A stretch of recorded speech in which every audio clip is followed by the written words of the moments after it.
All right, this is Federation of Global Merchants, and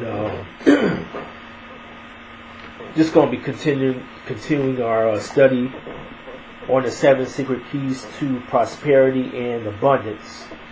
This is the book right here. So,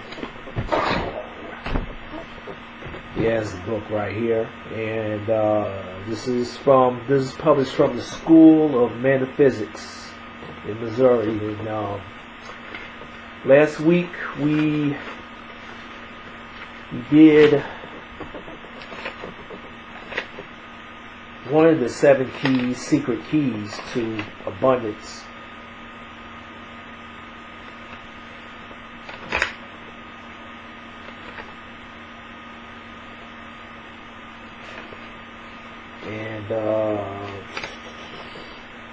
And this week we're still on the keys to abundance, the 3 keys to abundance, and one of the keys is, of course, identifying resources.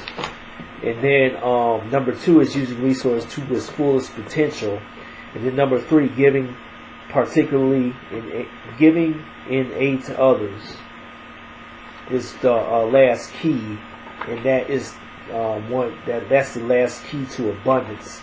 And then just to go over the keys to prosperity, and there's 3 keys to prosperity, and that's recognizing the unlimited quantity of resources, using only what is needed by the self, and creating ways of providing greater abundance and prosperity to others. So this week we're going to be discussing using resources to its fullest potential. I'll be going over some things actually in this video. So whenever you're identifying resources, whenever you're starting a business, or you're investing, or you're actually making a product, and you're actually identifying resources, it's always good to find a way to make the best use of those resources before you even actually identify the resources that you want to achieve. For example, like if you're let's see here, if you're wanting to trade stock, or if you're wanting to trade Forex, of course you want to get an account, you want to fund an account, and then you probably want to read some books on it, and that is part of identifying resources in a sense. This is just an example, but whenever you're trying to use your resources to the fullest potential, that'll probably include like actually going out and making a trade based on what you've learned, and also maybe subscribing to a service, or getting advice from somebody who has the necessary resources to make trades and things like that. And then going out and making trades based on somebody's advice, or things that you've learned, or a forecast, and things of that nature. So now when you're creating a product, using the resource to your fullest potential, it could include things like maybe somebody who has a large following on Instagram, or Facebook, or YouTube, or whatever, or something like that, and then using their audience to sell your product. Or maybe, for example, if you're selling electronics, and you wanting to find a customer base, going to places like Amazon or eBay, and then learning their ways of advertising, and putting a listing on, and their resources, the fact that their website gets lots of traffic and stuff like that, that is a way of using the resources to its fullest potential, so you can get a sale. Okay, so that's just a small example. Let's see. I have another example, but I just want to read the second part of this, and as you can see, says using resources to its fullest potential, and this is the second key to abundance. Okay, and I'm just going to go ahead and read it. It says commitment must be exercised in full in order for any individual to achieve true success. I never started a race that I didn't finish. To state it positively, any race that I ran in, I finished whether I finished first or last. If something is worth doing, it is worth doing right. No person ever achieves greatness until they are fully committed to the ideas and purposes they have chosen. Resources consist of every person, place, and object around you. These resources are also all understanding, skills, knowledge, and ability to have stored within yourself. Okay? Like like I said before, education in anything that you do is really important, and it helps you to become more prosperous, and it also helps the resources that you acquire, helps you to expand those resources and make it profitable. Okay, I'm just going on reading. It says, what causes two people raised in the same environment to achieve vastly different outcomes in their lives? One sinks into obscurity, never having accomplished anything out of the ordinary, nor helping their fellow human being. Another person gains fame and riches. That person gives millions of dollars to the aid of other people not so fortunate or blessed as he or she. The successful person may set up scholarships and trust funds to better educate the exceptionally talented and gifted youth of the contrary, knowing it is these people who will lead the country and humanity towards new inventions, discoveries, enlightenment, and becoming great spiritual teachers. And then all of these people push out past boundaries of an imagination. All of these functions that produce prosperity and abundance entail making use of greater and greater quantities of the substance of creation, that is, the resources around us. In all cases, successful people exercise their imagination more efficiently and expansively than others in his or her environment. Most people rely on memory to see them through life. A few develop the attention to a very high degree in order to use the present fully. However, only very few are able to create their own mental images to bring into physical manifestation, that which has not been seen before. These people are dreamers, the thinkers, the enlightened, the geniuses that see the future and cause it to occur. Okay, now what they're talking about is, our built-in, like our humanity's built-in drive and desire to create things and products and inventions and stuff like that. All these things come from our imagination, and they come from our imagination, which is mental images in our heads. Okay, so we're taking mental images in our heads, and we're making them manifest by using resources that are available in our environment, and taking those resources and using them in a way that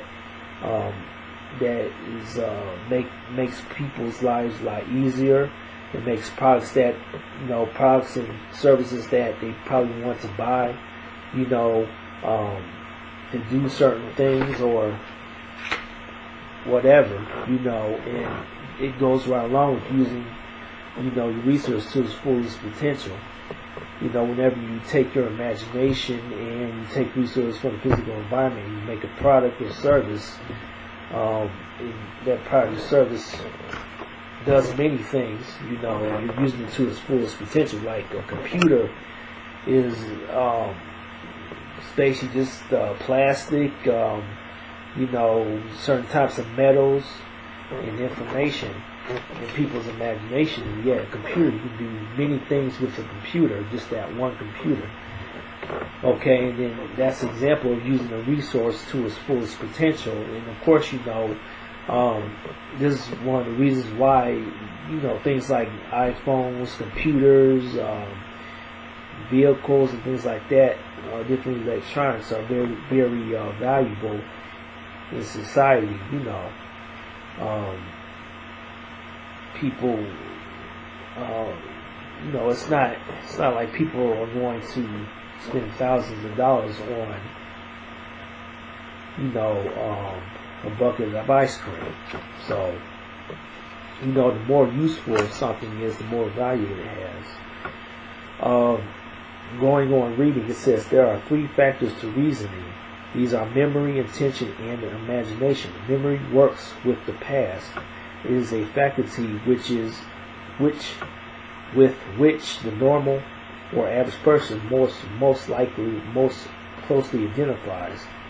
Using memory, one is able to recall and repeat certain skills that enables him or her to exist and function in our day-to-day world. However, nothing new and improved is produced this way. Okay?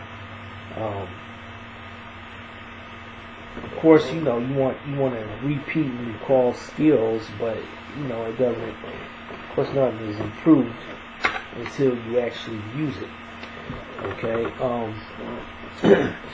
Says intention is the second factor of reasoning.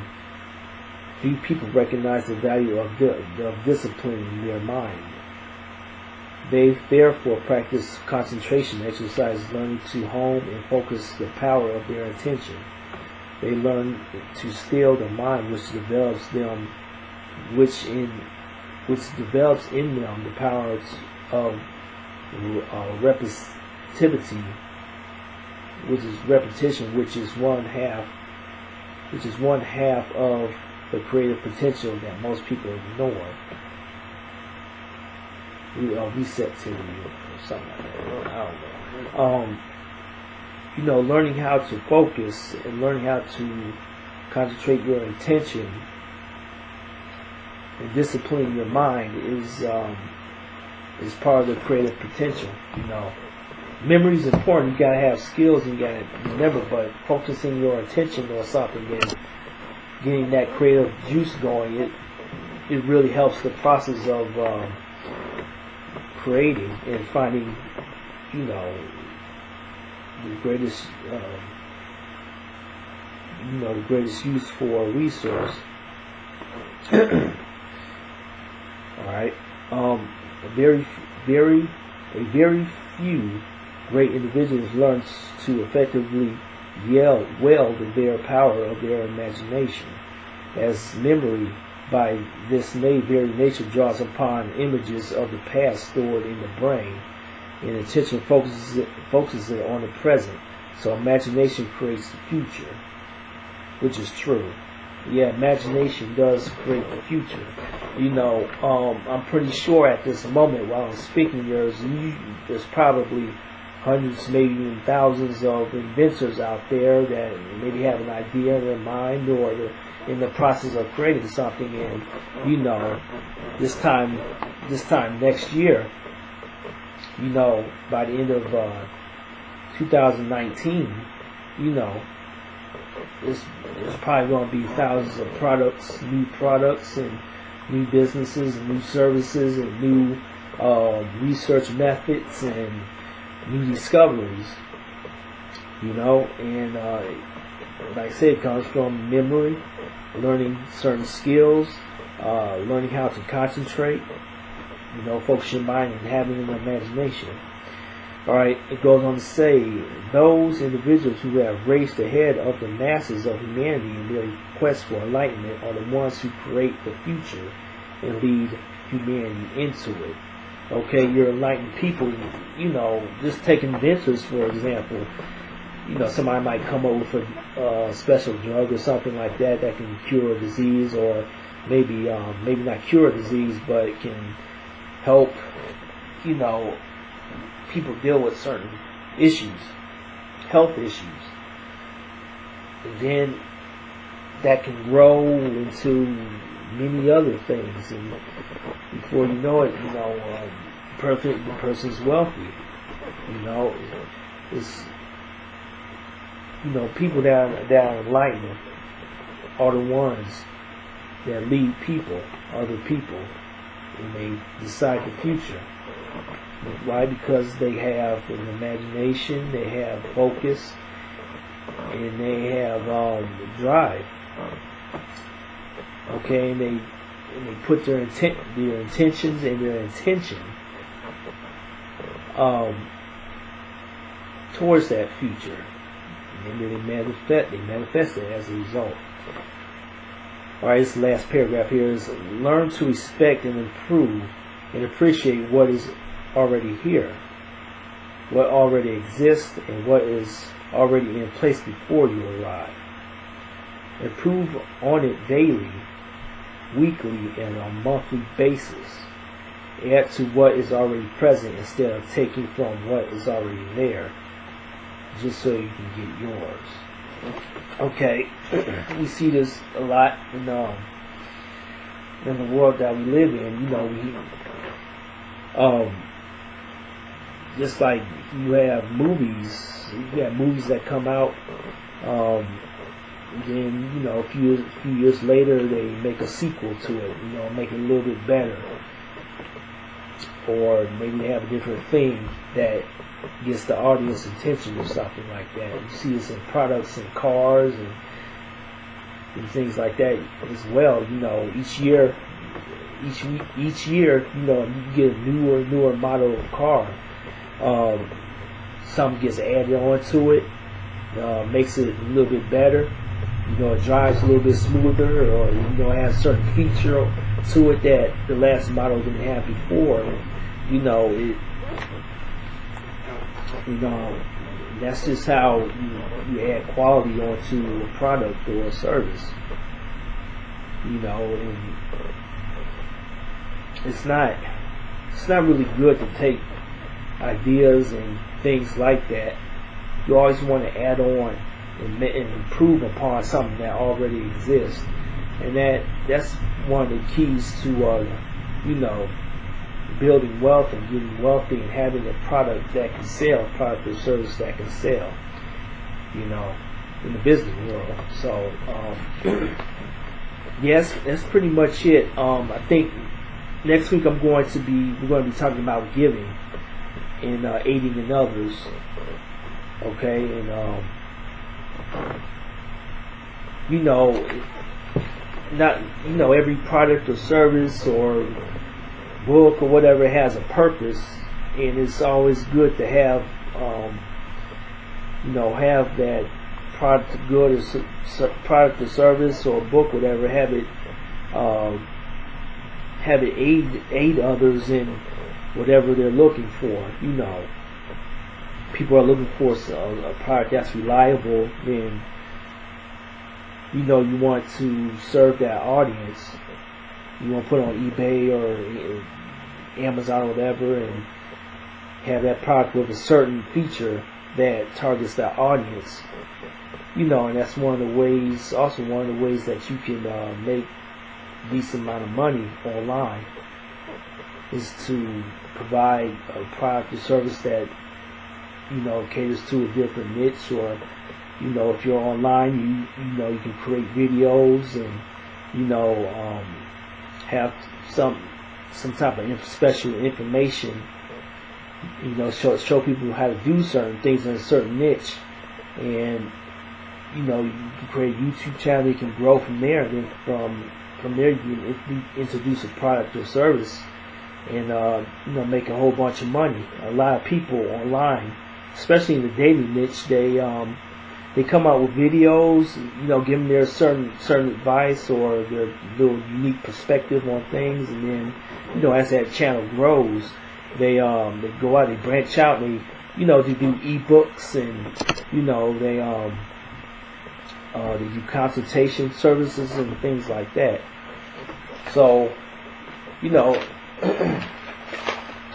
I also want to mention, you also see this in just in the general business world. You know, you have like a resource like gold or silver or oil or something like that, and you know, oil has over 10,000 different uses. You know, silver is used in electronics and you know, different you know, medical equipment, and you know, cars and computers and things like that. And and because of that, it has value. You know, or you can have something like gold. Gold is scarce.